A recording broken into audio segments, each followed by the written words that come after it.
Today I want to talk about CeeDee Lamb and how he's about to become a Dallas Cowboys legend. And all that's coming up after the bumper. Don't be cornering me. Hold up. Time. You gotta help me with that corner shit. What's up, kinfolk? It's RJ Young. I am not on a step mill. Consider hitting the like and subscribe button because I upload a video every single day. It's always college football related, sports related. We have a good time. I'm gonna belch. Excuse me. Sorry about that.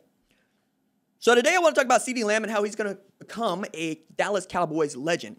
Because I look over at ouinsider.com, which I want to do several times a day. You should go check out the website and sign up for a membership there where I'm writing, and Brandon Drum is destroying and Colin Kennedy is destroying and Joey just keeps the wheels turning, like for real. But CeeDee is 3 receptions away from breaking the rookie record for wide receivers for the Dallas Cowboys for reception in a season, which is remarkable. But also, check this out. He's got 44 catches. The most all-time is Bob Hayes, who had 46 in his rookie year for over 1,000 yards in 1965, which is stupid. That's ridiculous. They weren't even throwing the ball like they're throwing the ball now. Then, he was the Tyreek Hill of his day, and so much so that man went to the Tokyo Games, came back with an Olympic gold medal. Now, presently, Lamb has 44 receptions and is tied with Antonio Bryant, who set a record, or third all-time, in 2002, Terrence Williams in 2013, and then Dez Bryant in 2010 had 45. But Hayes' record, though 561 yards and 6 touchdowns, came nowhere close to Hayes in other categories. Like, Bob Hayes is ridiculous, all right? Like, we got to talk about Bob Hayes for just a second, which means I got to go back to Blood, Sweat, and Tears by the homie Professor Dr. Derek White. And he wrote about the FAMU Rattlers, Florida A&M Rattlers to the uninitiated, and Jake Gaither's, stupidly awesome football team that never really got its due. But I thought that it was really cool to find out just how good Bob Hayes was, courtesy of Derek White. So I'm going to read from Chapter 6, Black Gold, in the book. I'm going to put a link in the description below where you can purchase it on the Amazons. So check out this passage. Jake Gaither was fed up. For 2 seasons, Rattler players had chafed at the outsized attention their teammate Bob Hayes received from media and fans.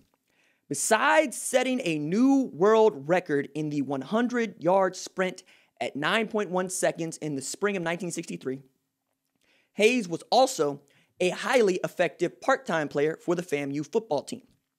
In 1963, Hayes only carried the ball 55 times for 260 yards. He caught 15 passes for 401 yards, but tied the team lead with 11 touchdowns. The publicity surrounding the Bullet would grow to astronomical levels once the Dallas Cowboys drafted him after the 1963 season and after his 2 gold medal performances at the 1964 Olympics. Hayes was eager to return to football at the conclusion of the Olympics. Having missed the opening games of the season, he was among the first to the practice field to quickly transition from track to football.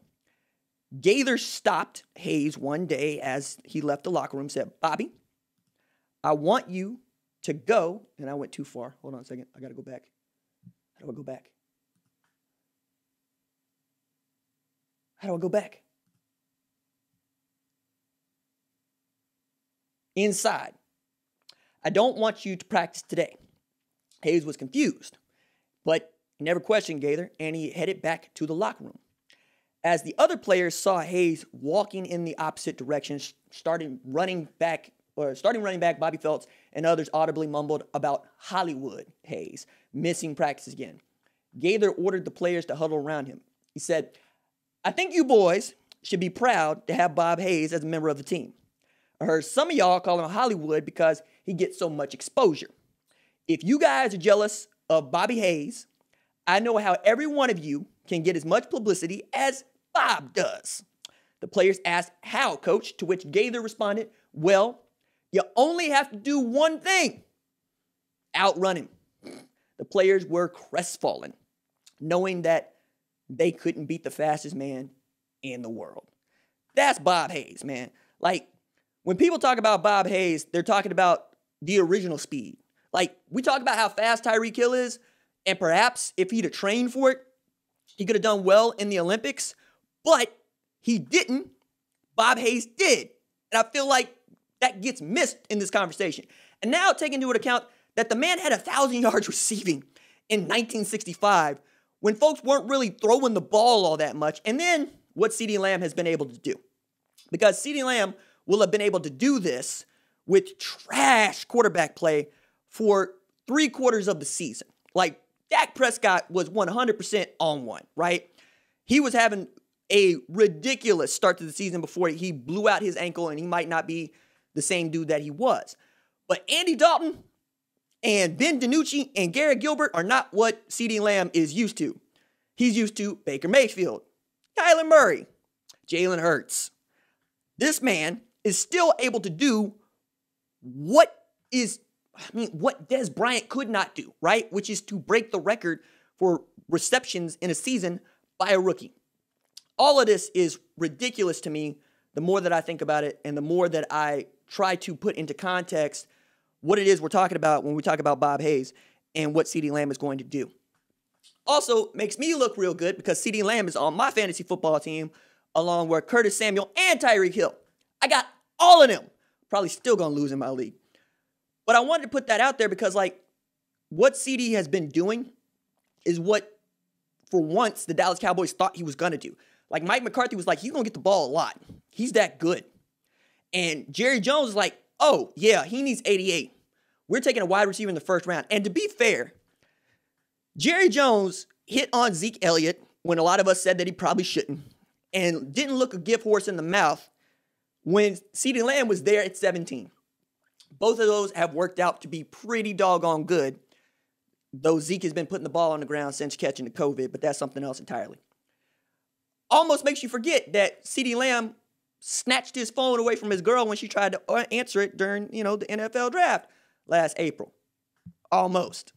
Shout out to CeeDee Lamb, though, because that dude has been the guy that we all thought he could be for the last 3 years of his career, crossing college into the NFL.